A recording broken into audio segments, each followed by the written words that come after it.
ಅವನನ್ನೇನ್ ತಾತ ಅಂತೆ, ಆ ತಾತ ಅಲ್ಲ, ಆ ಒಳಗಿದಾರಲ್ಲ ಆ ತಾತ ಅಂದ್ರು. ಆಮೇಲೆ ಆ ತಾತ ಹೇಳಿದ್ರು ತಾಂಬೂಲ ಬೇಕಂತ ಅವ್ರಿಗೆ.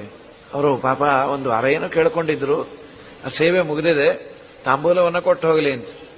ಏನೋ ಮಗು ಕೇಳ್ತಾ ಇದೆ, ಆಗ್ಲಿ, ಏನ್ ಬಹಳ ದೊಡ್ಡದೇನಲ್ಲ, ಏನೋ ಬಂಗಾರದ ಕವಚ ಅಂದ್ರೆ ವಿಚಾರ ಮಾಡ್ಬೇಕು. ಒಂದು 20 ಬೀಳದಲ್ಲೇ 4 ಅಡಕೆ ಕೊಡ್ಲಿಕ್ಕೆ ಕೊಟ್ಟು ರಾಯರ ಮುಂದಿಟ್ಟು ಏನೋ ಮಗು ಹೇಳ್ತಾ ಇದೆ ಕೃಷ್ಣಾರ್ಪಣೆ. ರಾತ್ರಿ 9-10 ಗಂಟೆಯಲ್ಲಿ ಮಗು ಒಂದೇ, ತಾಯಿ ಏನೋ ಕೆಲಸದಲ್ಲೇ ಎಲ್ಲೋ ಇದ್ದವಳು, ಬಂದು 2 ಅಡಕೆ ಇಟ್ಟಿದ್ರು, ಆ 2 ಮಾತ್ರೆ ತರ ಮಾಡಿ ಈ ಮಗುಗೆ ಹಾಕಿ ನೀರ್ ಹಾಕಿ ಹೋಗಿಬಿಟ್ಟಾರೆ. ಆ ಮಗು ಅಂತು, ಅಮ್ಮ ತಾತ 2 ಮಾತ್ರೆ